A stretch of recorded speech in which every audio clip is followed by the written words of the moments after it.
لا يصدنك حجمها الذي لا يزيد عن مليمترات قليلة، ولا وزنها الذي هو أقل من نصف مليغرام.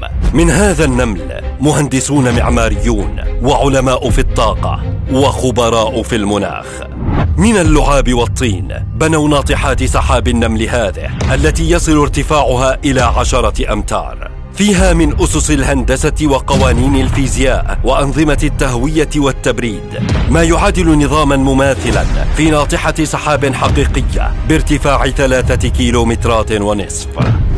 ممالك النمل مصممة في بنائها كما لو أنها رئة تتكيف مع المناخ الخارجي وتستفيد من الفروقات الحرارية بين الليل والنهار، حيث يبني المهندسون والعمال من النمل غرفا سطحية تمتص الحرارة نهارا وتسخن أسرع من اللب، ما يؤدي إلى خلق تيار يقوم بطرد ثاني أكسيد الكربون وغاز الميثان الناجم عن النشاط الزراعي والاجتماعي وتوالد الملكة الذي لا يتوقف عبر قنوات تهوية موزعة بدقة في جدران المملكة.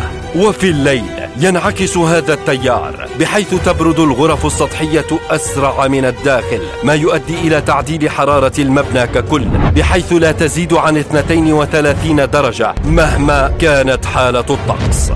هذا النظام الذي يسري على البناء والإدارة يتم من غير موجه أو مدير، وكأن النمل يتعامل كعقل وجسد واحد، مجسدا دقة خلق الله بأبهى صورها، إلى الدرجة التي معها أصبحت شركات عملاقة تستفيد من نظام الاستدامة هذا في التصميم والبناء، كمركز إيست جيت التجاري الضخم في مدينة هراري عاصمة زيمبابوي، حيث استنسخ المهندسون عبقرية النمل والأدوات التي يستخدمها لتوفير مئات آلاف الدولارات في نظام تهوية وتبريد يحتاج إلى تجهيزات ومبالغ ضخمة ستجعل من المركز التجاري خاسرا، إضافة إلى الأضرار البيئية من انبعاثات الطاقة.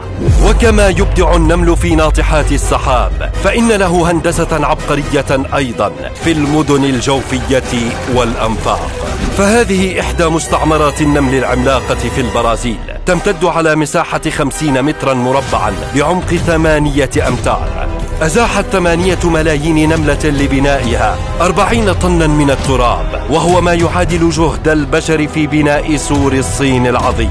اكتشفوا في المستعمرة طرقا سريعة وطرقا للطوارئ ومخارج نجاة ومستودعات ومزارع ونظام تهوية فوق أرضية من خلال هندسة تلال تسمح بتدفق وخروج الهواء والغازات وصولا إلى أعمق نقطة. لا يسعنا إلا أن نقف مندهشين ونحن نشاهد مخلوقات اتخذت من الأرض والجبال والصحراء والغابات مساكن لها، تبدع في تسخير الطبيعة وقوانين العلوم لتعلم البشر أن كل شيء بقدر، وما خلق الله شيئا عبثا.